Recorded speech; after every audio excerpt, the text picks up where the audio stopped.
你要記住，你係一個好勇敢嘅靈魂，你先可以經歷你所經歷嘅一切。你冇可能唔勇敢而揀咗呢啲經歷嘅。人生嘅意義呢一個 topic 能夠吸引到你，係冇偶然冇巧合嘅朋友。你一直都好想揾到一個答案，但係你一直都揾唔到。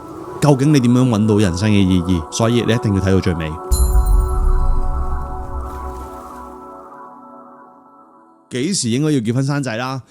幾時要做到乜嘢成就啦？幾時要有車有樓啦？呢啲世界觀同價值觀點樣嚟？電視啊、電影啊、你朋友啊、茶餘飯後嘅一啲說話，但係你有冇真正靜落嚟去問清楚你自己，你想要嘅到底係咪呢啲呢？呢一條片正正就係我喚醒緊你當時同我一樣嘅朋友，呢一個就係你靈魂嗌醒你嘅信號。我可以坦白同你講，呢一個階段係好痛苦啦，唔開心啦，好迷失啦，唔知聽邊一樣嘢先啱啦。人哋問你想點，你會話唔知啊。問你係咪冇錢，又唔係；係咪冇事業，唔係；係咪冇關係，唔係。我有啊，但係點解會咁呢？2017年嘅時候係好迷失，我明明做住自己好喜歡嘅工作，但係無啦啦失去咗熱情，無啦啦唔再熱愛。返到自己公司嘅時候，喺成條道路上面，我會見到所有畫面都係黑白色嘅，個人都好似冇晒生氣咁嘅。究竟我喺度諗，究竟係啲人冇生氣啊，定係我自己已經喪失咗生命力呢？但係其實我有冇問過真正嘅自己想點呢？其實冇，因為我哋小學、中學、大學，你阿爸、你阿媽教你，或者你遇到唔同嘅人，佢有冇問過你，你真正想要嘅係乜嘢？其實都冇。佢哋不斷表達嘅就係佢想要嘅係乜嘢，佢想我點，或者呢個社會想你點，所以好神奇啊！喺我搞到覺察而家呢一個 moment， 去到靈魂覺醒第11屆，個個喺最後一堂嘅時候寫靈魂嘅內容，冇一個係要 Chanel、Hermes、LV、林寶堅尼，有車有樓，有幾多什麼什麼，冇呢樣嘢啊！全部都係要做翻真實嘅自己。而每一個真實嘅自己，有啲可能開兒童醫院啦，有啲係要旅居生活啦，有啲係要跳舞啦，有啲就係做治療師啦。哇，形形色色。但係出到去嘅飯局同朋友聚會，你哋講緊嘅其實都唔係呢啲嘢，就係要有啲乜嘢，大家比拼下大家嘅財力，大家比拼下大家嘅成就，大家比拼下大家嘅視野同埋人生嘅格局，彷彿都冇同自己內在去溝通過。請問呢一個活出嚟嘅模樣係真正你想要嘅咩？如果係嘅，我相信你唔會睇到呢條片咯。所以呢一條片亦都係話俾你知，係啦，我就係呢個狀態。以下落嚟，我想一步一步去引導你點樣去揾翻真正嘅自己。首先你要理解幾個觀念嘅。我問你一個問題啊，曾經你有個諗法，你一直都好想做，但係你唔夠膽做，係咩嚟㗎？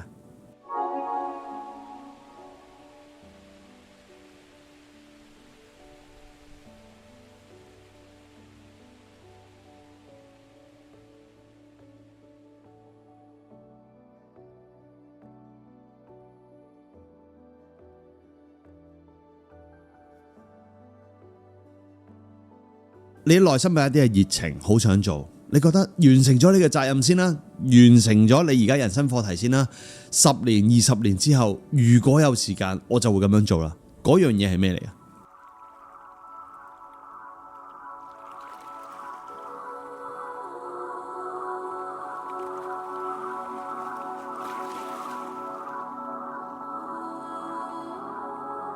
我可以坦白同你講。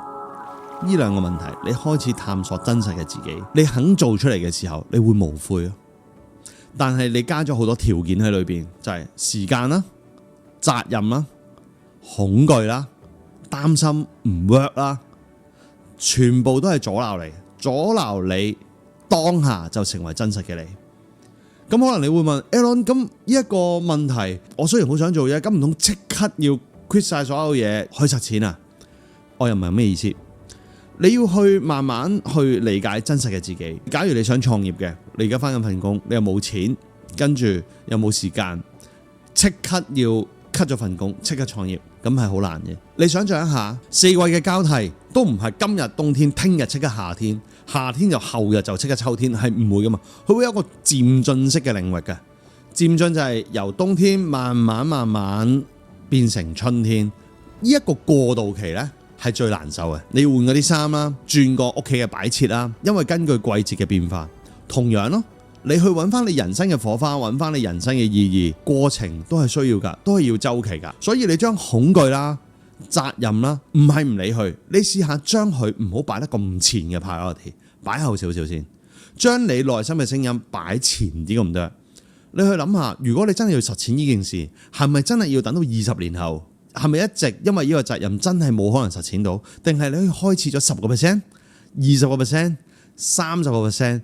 你試一試自己先。如果呢一個答案你一直都好想去實踐嘅，你到最終臨入棺材嗰一刻，你都冇做過，其實你一定會後悔同遺憾。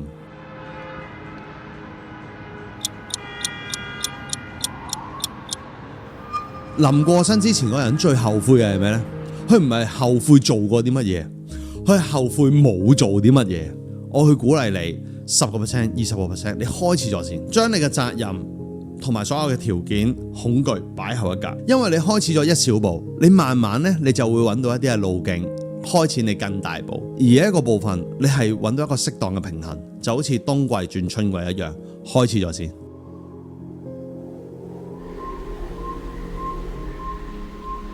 好啦，第二個步驟就係，我咁樣聽到自己嘅聲音，我開始咯。然後因為你用行動去回應你嘅靈魂，回應你嘅 high self， 好神奇地，你就會喺一啲事件上面，你會揾到啲熱愛嘅部分，你會揾到更多證據啦、顯示啦，會指引你去下一步啊！你話就係咁簡單，係啊，因為呢一個係熱情之路，你用最高嘅震動、最高嘅 energy 去回應你自己，你每一刻嘅能量同頻率係最高嘅時候，你就會吸引咗最高能量同頻率嘅事情同人物去到你身邊，然後你就會知道嗰一啲人同埋事件點解會咁樣出現嘅，原來就係喚醒緊你裏邊嘅自己咯。所以人生嘅意義並唔係揾出嚟嘅，人生嘅意義係創造出嚟嘅，係行動出嚟嘅。當你去行使嘅時候，你會發現呢個世界係冇一般嘅人。所謂嘅普通人係只不過佢冇喺一個最適合佢嘅領域去展現佢自己嘅光芒。你試諗下，如果馬雲喺譚仔度做傳菜嘅，即係蜜丸腩肉小辣咁樣，馬雲有冇辦法展現佢嘅光芒？冇啦，邊個做嗰份工都得萬零蚊人工嘅啫嘛。好啦 ，Elon Musk 去送順豐嘅，就算 Elon Musk 勁到咁，去送順豐，佢都喺度攞嗰個人工。如果 Elon Musk 同馬雲，佢都冇去聆聽自己內在嘅聲音，做一啲佢覺得世人覺得佢冇可能嘅事情，佢點樣成為馬雲同 Elon Musk 呢？喺開始嘅時候，個個都覺得佢傻㗎啦。Jack is a crazy guy. How could you, a company has no business model, no money, and talk about the mission, vision, and value. A company, if you have 100 crazy guys, we do not think we are crazy. We think the outside world are crazy. For the first 3 years of Alibaba, we had no revenue, no business model. And I told the team, forget about the money revenue today. If you want to be a long-term company, the only thing think about is customers. The best revenue for our first 1 or 2 years. The best revenue is what? Is the email of thanks. 所以 Elon Musk 講過，悲觀嘅人永遠都係正確嘅，但係呢個世界咧，永遠都係樂觀嘅人去主導。I think I'd rather be optimistic and wrong than pessimistic and right. At least we're on that side. Be optimistic about the future. There's no point in being pessimistic. It's just too negative. My goal is try to do useful things, make the future exciting. Waking up in the morning, you look forward to the day. 呢句說話嘅含義係，你用分析嘅角度去量度過去嘅經驗，你一定正確㗎。但係你用創造嘅角度咧，冇數據可言，所以你只能夠不斷去創造、不斷去經歷、不斷去經驗，然後大膽地行使咯。如果你計嗰條數係冇可能整一支火箭可以翻轉頭，呢一個成本實在太高。當你計算過之後，你係唔會行動。就正如好多人想創業。佢要計好自己份糧啦、支出啦，咁唔使創噶啦。你試一樣新嘅嘢，你過去都冇創業嘅經歷，你點能夠有足夠嘅數據 support 你啊？縱使你嘅數據都係參考對方，亦都冇一個最保本、最保險嘅做法嘅。所以點解話悲觀嘅人永遠都係正確呢？呢個世界亦都係留俾樂觀嘅人，就係因為樂觀嘅人明明知道係有最大嘅風險，但係佢都願意去創造咯。所以能夠睇到條片去到呢一度嘅你，我哋喺度靈魂對話緊，我哋唔再喺一個表象上面講形形色色嘅嘢，講3個方法令你致富，4個方法令你幸福起來，冇呢樣嘢。我哋喺度靈魂對話，喚醒你內在。如果你裏邊有感應同震動嘅，你會俾我呢句說話打動到你，你去行動，你去行使出嚟啦。唯有你嘅行動同行使，你先可以創造翻你人生嘅意義。係嘅過程會好痛苦、唔舒服，不斷突破你嘅 comfort zone，但係每一個人都值得唔同咯。因為每一個人喺呢個世界裏面都係獨特嘅，好似你指紋一樣，冇相同。如果有相同嘅，咁個個成功嘅版本都係同一個版本啦，個個人嘅特質都係同一樣啦。點解呢個世界會創造咁多人啊？因為天生我材必有用咯。所以你必須要去揾翻你自己嘅領域，同自己內在對話。係 Alan， 可能呢兩個問題我問完之後都好模糊啊。係㗎，因為你缺乏咗覺察力同覺醒嘅能力。點解我要喺覺察呢度去推動27念同靈魂覺醒？你估我唔攰啊？我都好攰啊，真心身體好攰，但係我意識唔攰，因為我曾經都喺個泥濘上面去掙扎糾結，但係到今日我可以創造翻我人生嘅意義，我揾到我自己天命，我揾到我人生嘅火花，我無悔啊！咁真，假如聽日閻羅王要拎走我 OK 噶，真係真心 OK 啊！咁當然你唔好攞把刀喺我樓下等我懟冧我啦，即係我都會還拖啦。咁但係我聽日離開咗呢個世界，我無悔咯，因為我今日都做緊我最想做嘅嘢，有乜嘢可以後悔啊？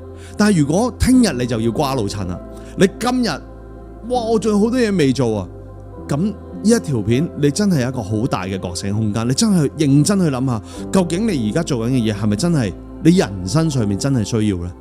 定係責任呢？社會對你嘅 label 呢？假如冇呢啲 label， 冇呢啲責任，你嘅人生可以點呢？去深入地去問自己，靈魂拷問你自己。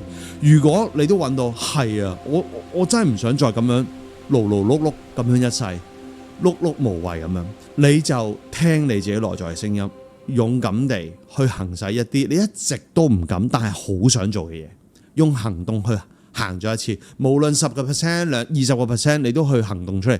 原因好簡單，因為你想過一個無悔人生，你亦想創造翻人生嘅意義，所以去到埋單嗰一刻，你嘅人生意義係點啊？冇人可以斷定你嘅，只有你咯。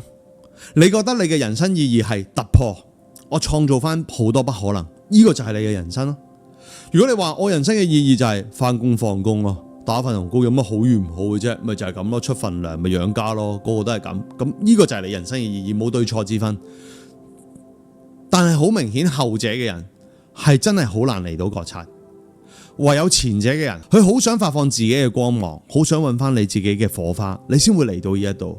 所以以上呢啲嘅內容，可以好坦白講，係真係喚醒緊你裏邊嘅靈魂，去創造出嚟啦，去行使出嚟啦，去聆聽自己啦。你可以喺呢一刻合埋眼去感受我嘅話語，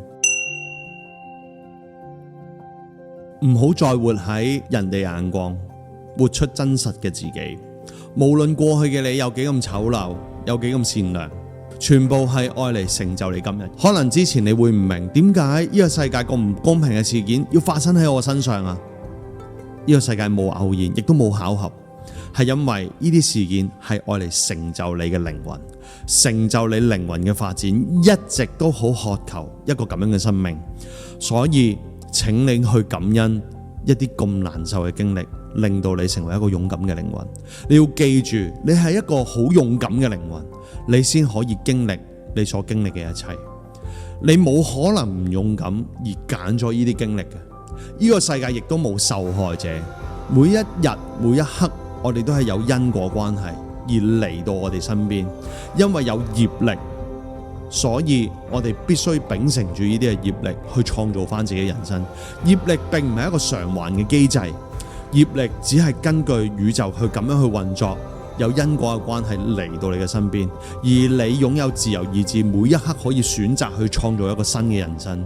所以你必須要去透過你自己去克服，去接納過往嘅你，令到你喺生命上面得到光芒，照亮別人嘅光輝，走上一條彩虹橋，去活出你人生嘅意義，將你嘅光芒散射俾唔同嘅靈魂。人生呢，係互相支持、互相為人民貢獻嘅一個價值嚟嘅。所有嘅金錢嘅來往都係為人類創造價值而得到。你唔能夠為一個機器創造價值，個機器俾到錢你。所以我哋能夠喺呢個世界裏面存活，都係為緊人類同為眾生、為大自然去服務。當你內在感受到呢個信息，有震動、有起雞皮、有感受、有流淚，呢一刻就係你靈魂覺醒嘅時候。覺察就係你要嚟嘅地方，係令你揾到你真正嘅高我，令到你揾翻你靈魂所在地，然後活出一個真正嘅人生，活出你人生嘅意義。所以你有迷失唔緊要噶，多謝佢啊，多謝佢帶你嚟到呢一度，多謝呢一啲痛苦令到你揾翻真正嘅自己。所以今日我哋能夠靈魂對話，係因為你嘅痛苦去創造出嚟。所以多謝佢啊，我亦都好多謝我過去嘅人生，因為我過去嘅人生令到我今日見到你。所以我哋係相互依存，亦都係同時獨立存在。我好渴望能夠為你嘅人生服務，我亦都好開心我可以為我嘅人生服務，去照顧呢個世界，去照顧我自己，照顧我嘅家庭。唔係講到咁偉大係聖人佬，我從來冇呢個觀念，我仍然有好多缺點，我仍然會有唔同嘅人生嘅課題，但係我經歷過嘅嘢，我好渴望同你去分享。人生係可以喜悅，人生係可以活出火花。你要知道嘅就係你點樣連結你嘅內在，點樣透過修行去揾到真正嘅自己。所以有任何嘅疑問，click入下邊嗰條 link，去到我哋嘅網站，你會睇到我哋當中嘅內容，點樣去詳細介紹俾你聽，覺察係一個點樣嘅社群，點樣支持到你活出一個人生嘅火花，然後同我哋覺察療癒師聯絡。我相信我哋嘅療癒師俾到一個好清晰嘅指引，你揾到人生嘅火花。所以今日去到呢一度，祝福你早日創造人生嘅意義，活出你今生無悔嘅使命。下次見。